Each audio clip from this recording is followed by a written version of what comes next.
really benefit from seeing this, and I'd love to see that you have a go. One of my children, my eldest daughter, does this fairly regularly.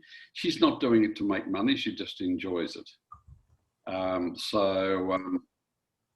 hope somebody else is just joining us. I hope you get some benefit from it. At least give it a go. There's no money involved if you want to start blogging, but if you want to be serious about it, there's a few costs, as you will see. All right, well, now let's show you the little presentation. So today we're talking about blogging, and it's really for those people who don't know much about blogs. You often hear the word. I was actually watching a television program a couple of nights ago, which you may watch, called Mastermind on SBS at 6:30, which is just fantastic. I love it. I think it's actually 6 o'clock, not 6:30. And one of the questions was, where did the word blog come from?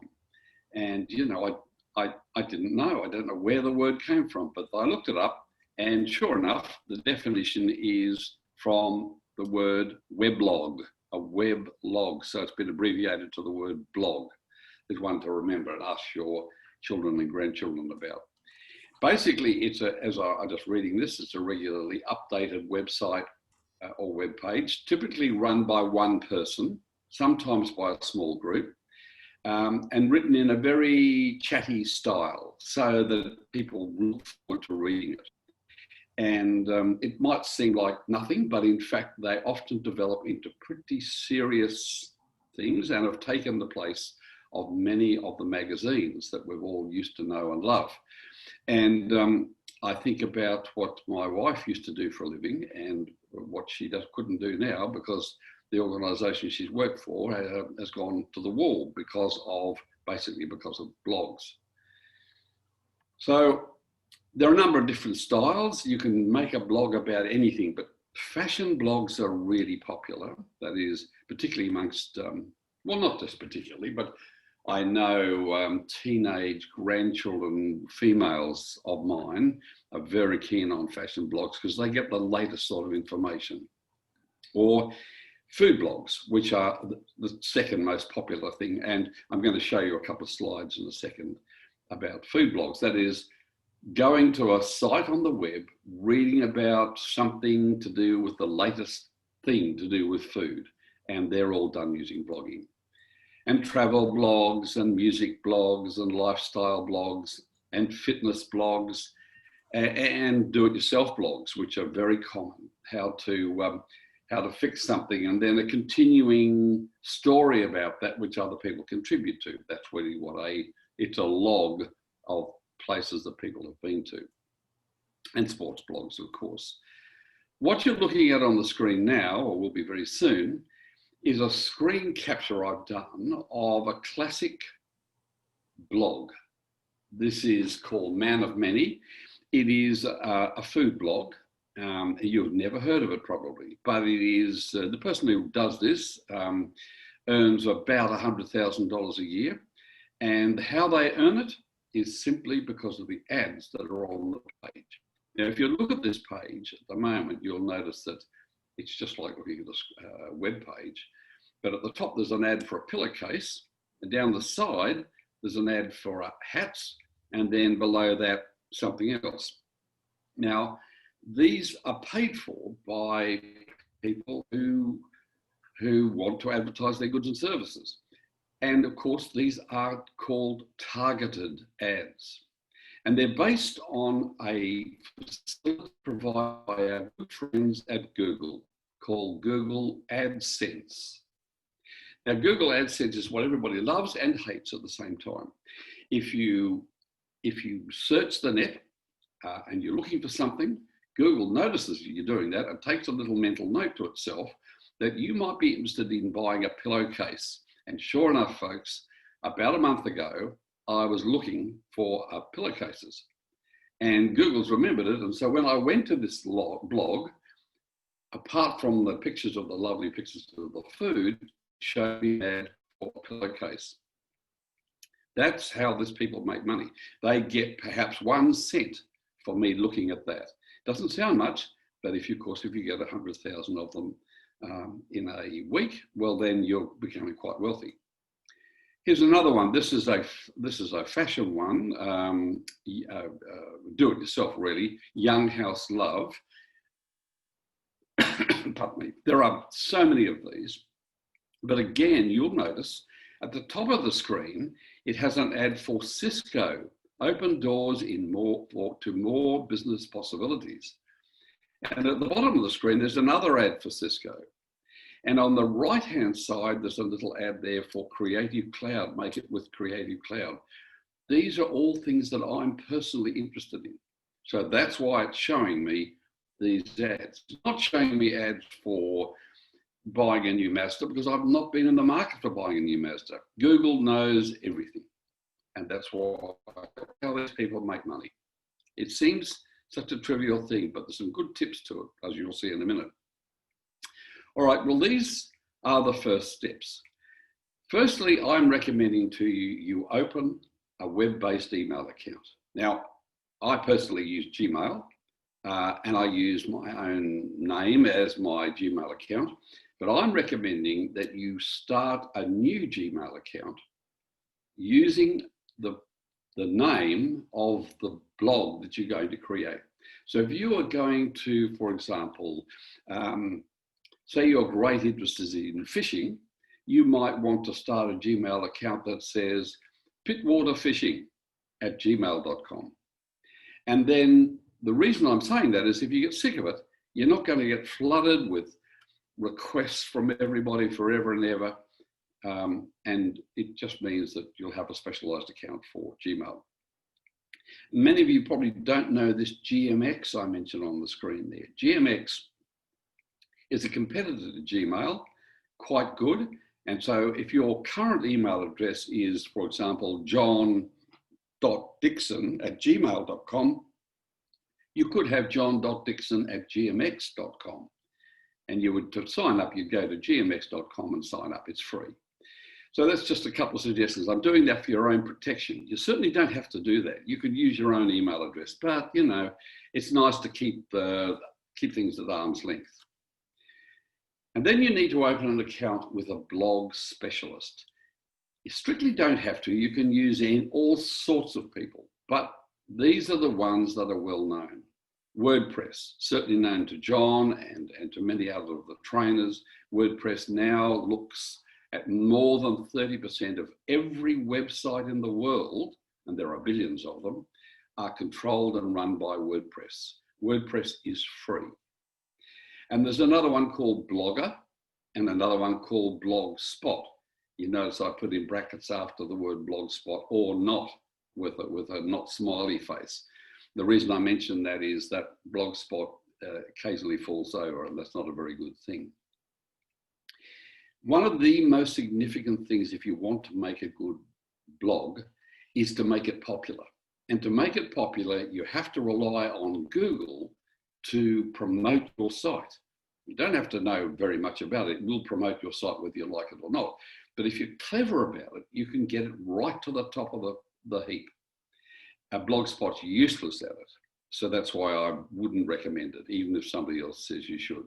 There would be at least 1,000 other options you can do there, but I'm just mentioning these ones, and we're going to concentrate today on WordPress because it is easy to use and it is so rock solid, you'll enjoy it.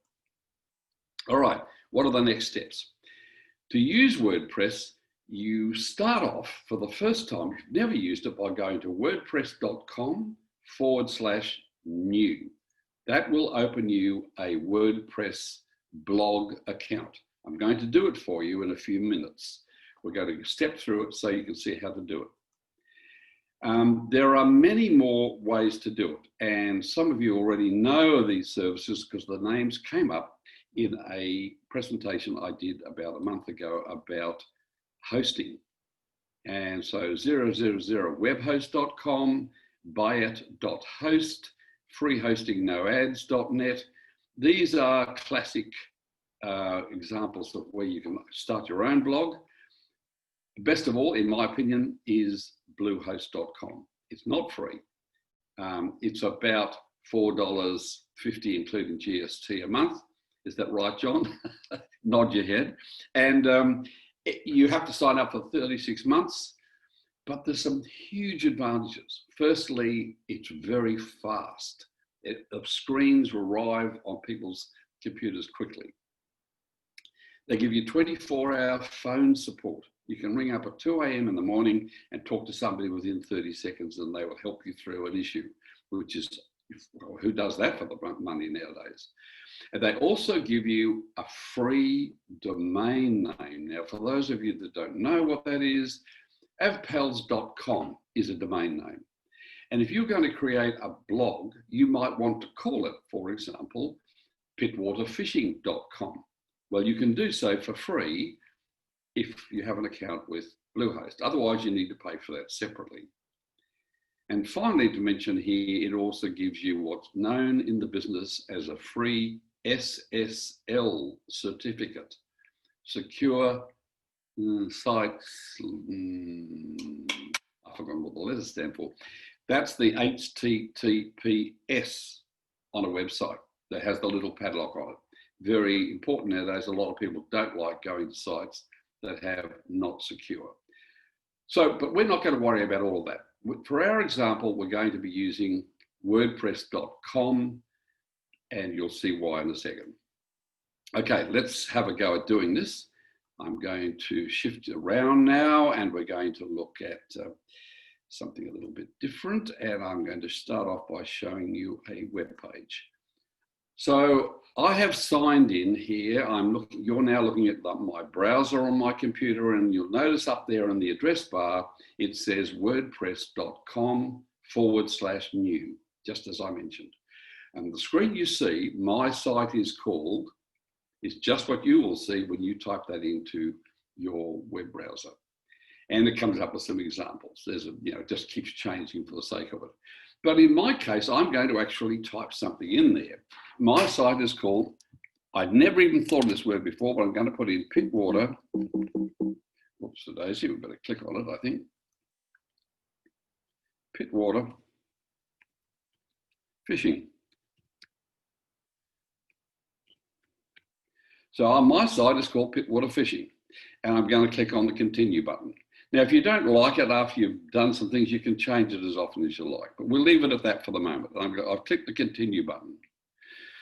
Now it says to me, choose a domain. Now this is techo talk.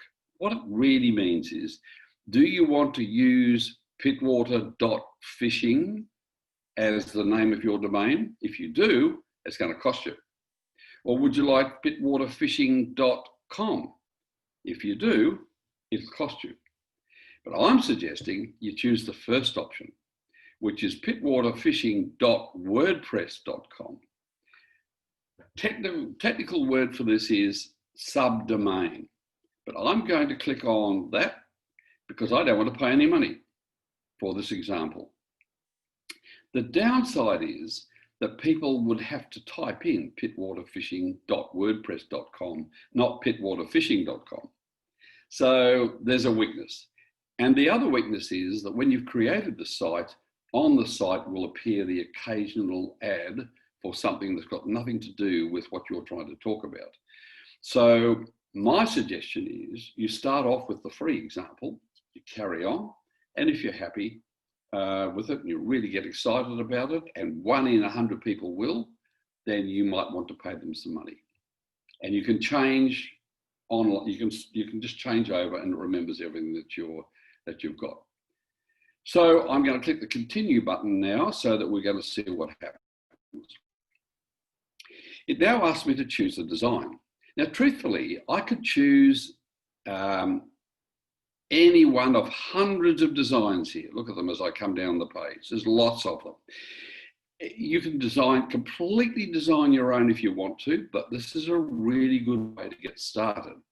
So I'll just choose anything. There are thousands and thousands of them, but I'm going to choose the one in the middle, which is whatever it is. I've selected it, and it's showing an example of what this page for Pittwater Fishing will look like. I hope you're keeping up with what I'm talking about here. If you notice, it's not that difficult. So far, all I've done is chosen a name.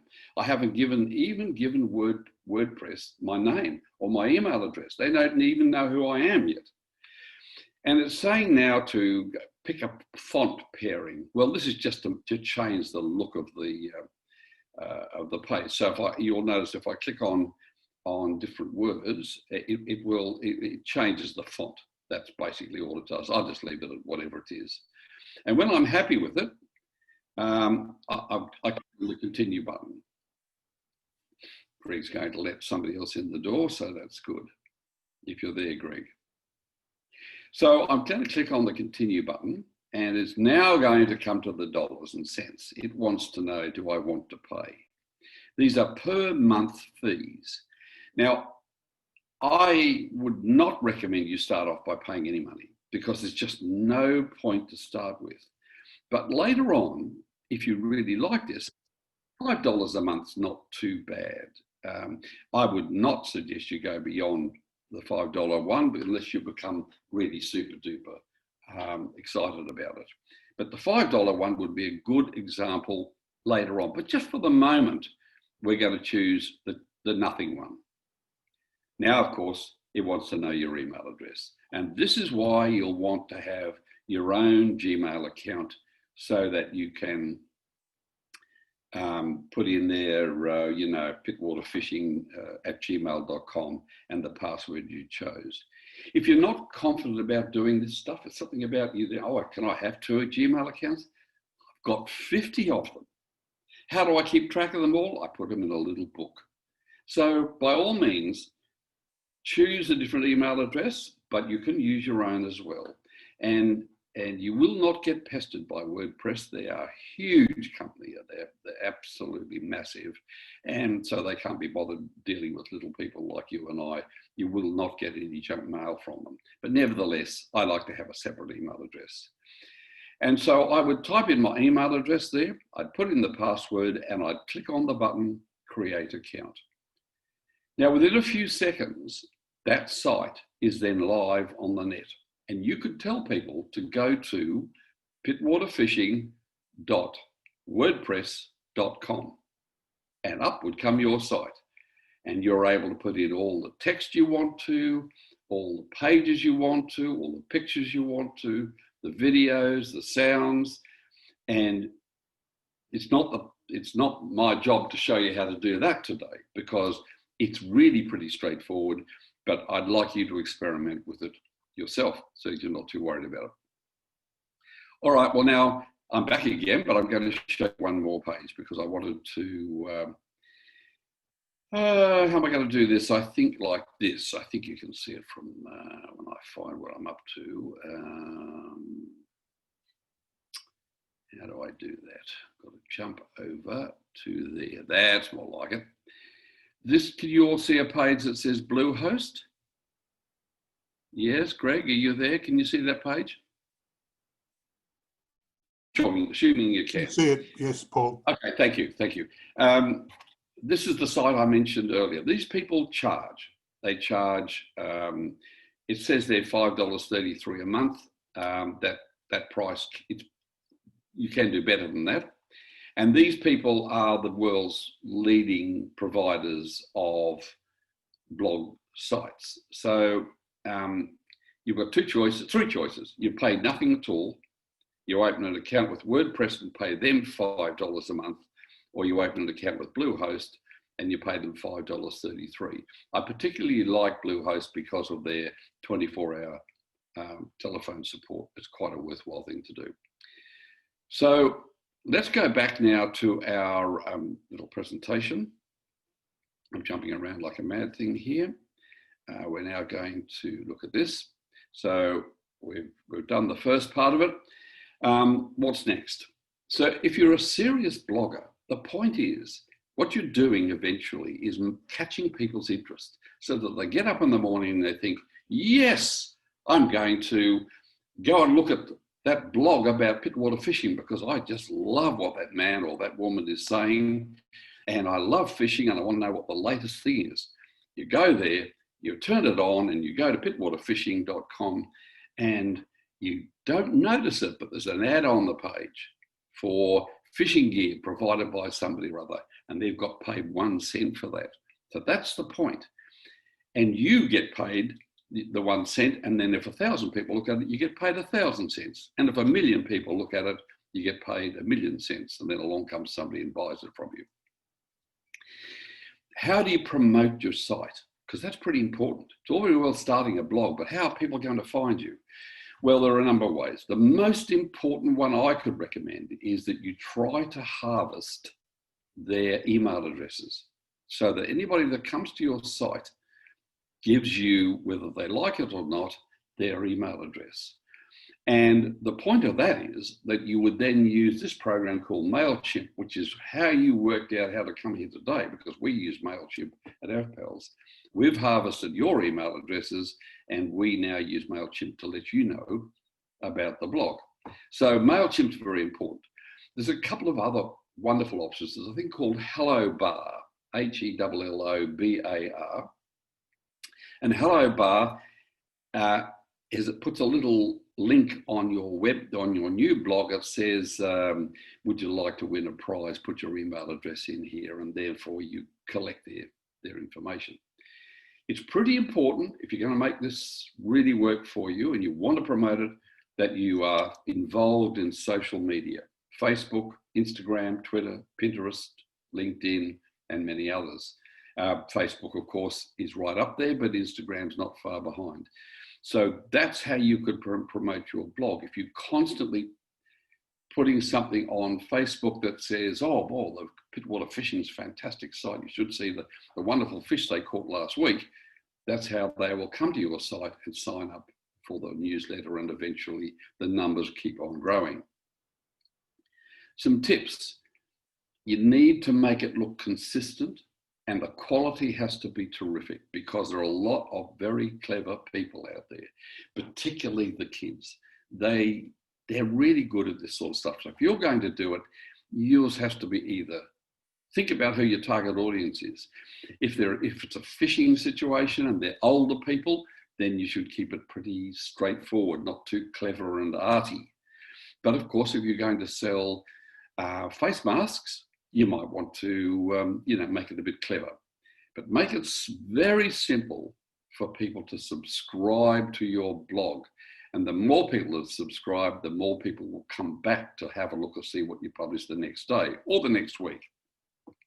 So find a need and fill it. I chose fishing, but you could choose whatever you like. It's really useful to find other bloggers who have got blogs that are a bit connected to you, so that you can send them an email and say, hey, look, you promote my blog and I'll promote yours. That way you end up with twice as many people. And the more you get, it's a multiplying factor. You get 1 week, you've got 100, the next week you've got 5,000, and so on. And don't forget to cheat a little bit. So if you want to, add a couple of comments on the page that says, you're John Whitaker, the famous fisherman of Pittwater, who really loves this blog. Well, that's what happens in life. Don't forget Instagram, really important part of social media. And if you're going to do it, you would put a hashtag, that is hashtag Pittwater Fishing, on any post that you put. And include live videos, a really nice thing to do. So if you've got a video camera and you've got unlimited internet access and you've got views of Pittwater, you can stick the camera out there, and it's pretty simple. People love coming, looking at the boats going back and forth. And finally, to mention, you need to know about SEO. I wonder how many of you know what SEO stands for. I know one of you does, but I wonder about the others. The most important thing on the web for blogs and for many things, SEO, search engine optimization. You need to make your site as attractive to Google as you possibly can. There are heaps of tips on this. Use Google itself to work out how to do it, how to make Google think your site is better than somebody else's, so it goes right to the top of the list. Well, that's what I wanted to talk to you about today. As I look at the clock, 13 hours, 59 minutes and 38 seconds. If I had to speak for 30 minutes, that's what it would be. I hope you've got some benefit from that. It's quite good fun. By all means, start it up yourself and have a go. If you've got some interest, you might be interested in, I'm being very careful to be gender balanced here. You might be interested in being in motor mechanics for women, or you might be interested in cooking for men. I don't know. But if you've got some special passion, a blog is a great way to get started. Thanks very much, Greg. Would everyone like to unmute themselves, please? I'll see if I can do it. No. Try it. Yeah, everyone's unmuted. Okay, questions. I'll take you as I see your hands come up. So who would like to ask Paul a question? Sue Martin. So, Paul, what's the difference between a web page and a blog? There really isn't any difference, except that a blog is constantly evolving. And it runs downhill. Just if you use Facebook, you know, when you log in to have a look at Facebook, the newest things are on the top. Mm-hmm. So that's what happens with a blog. You start off with a couple of very ordinary comments about what you're going to do. And then as the days go by, you add another entry, and that's on the top of the list. So when the person logs into the web page and looks at it, the most recent comment is at the top. So can you recommend, say, a couple, because I still have no real clear idea what I'd do once I'd logged in and I was ready to start. I'm not quite clear as to how I would start it. So what are some good blogs to look at? Well, there are on the AVPALS.com site already. I've put the notes for today, and there are some examples there. But if you ask Google, put in the word food blog as a search item, you'll get millions and millions of them, and you'll get a bit of a feel for it. And by all means, have a couple of false starts at WordPress. You know, just think of a name and just have a fool around with it for a while before you get too keen. And remember to keep it simple. The name as simple as you possibly can. Thank you. You'll find this remarkably easy because WordPress is a template and shows you where the picture should go and where the text should go. You don't have to have great design skills. It just does it all for you. Right. Rowan has a question, please. Talking about the template, I actually found it quite difficult one time when I set up a blog to change the pictures. So, you know, you've got pumpkin soup and you want to put a fishing picture in there. That's the problem I had. Not so much the setting it up. No. But the actual use of the blog itself, the actual site of the template. Good point. I mean, I could spend another hour telling you. John Dixon has been doing a little bit of this himself, and actually changing the picture on a template isn't that hard. It is I mean, like everything else, once you know how to drive a car, you know how to drive a car. And I accept the fact to start with, it's not that easy. But I would, and keep in mind, you can change the template as often as you like. If you don't like the look of it the first time, you can easily change to another. But basically, you click on the picture you don't like and press the delete key on your keyboard, and that's the end of that picture. And then you would put another one in there's an option on the page that says, do you want to include a picture? And don't forget, of course, nothing happens until you click the save button. So when you delete a picture, it's not live immediately on the screen. And if you make a complete mess of it, then you haven't saved it. So you just go away from the page and it will be exactly as it was before you started. Thank you. Any more questions? Yes, John. Thank you, Greg. Paul, on the website that I've been putting together, there are two options, either posts or pages. I'm assuming that a post is an addition to the blog. Is that correct? That's absolutely correct. That is what a post is about.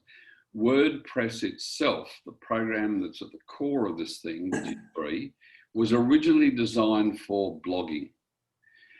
But what's happened over the last 7 or 8 years is it's become less blogging and more just static pages. So the post is a blog and a page is a fixed page which doesn't change very much. And truthfully, blogging isn't quite as popular as it used to be because so many people use Facebook instead nowadays. But it's out of your control if you use it with Facebook. So I really encourage you to have a go at the blogging method first. If I wanted to add a blog to the website I'm putting together, do I need to add a page first? Does it have to go onto a page? For instance, does the menu at the top have an item called blog? You can create one called blog if you want to. And a lot of sites do. You'll see it says something like contact us, latest news, last year's results, blog. And the blog option would take you just to this most recent one on the top and the older ones sliding back down the hill so that they become not so visible. And there are options in WordPress that will let you automatically archive those old ones so that they're not visible after a certain period of time. It's fun. It's worth doing, John, particularly if you're doing things you want to tell people about, you know, what's happening tomorrow. Thank you. Sue Martin. So the idea is that you virtually scroll down through something. Yes. What if you were doing, say, travel and you had different travel stories? Do you have different tabs for the different, how do you arrange something like that? Well, you would either have separate blogs for each of those things. Oh, I see. Or you would just simply start a WordPress website, just as John's done, using pages and separate blogs. But right. Generally, travel one's a good idea because particularly if you're traveling, that's exactly what one of my daughters does. When she goes off overseas, remember those days when we used to go overseas? Yeah. She goes off and then every day she posts on her blog, which she does with WordPress. We had a wonderful time today. We visited this restaurant, we visited that restaurant, and this is what happened. The following day, she puts another post up, and the older one drops down one level. So it's. Then if she goes away the following year to a different one, she would start a new blog. She could either she can have it on the ones. Yes, if she called her first name is Sarah. If she called it Sarah's travel blog, well then obviously the old ones could be archived, and then she'd just start the new one on top of it. But people could still look up the old ones if they wanted to. Right. Thank you. Any more questions? Well, before we stop, I'd like to thank Paul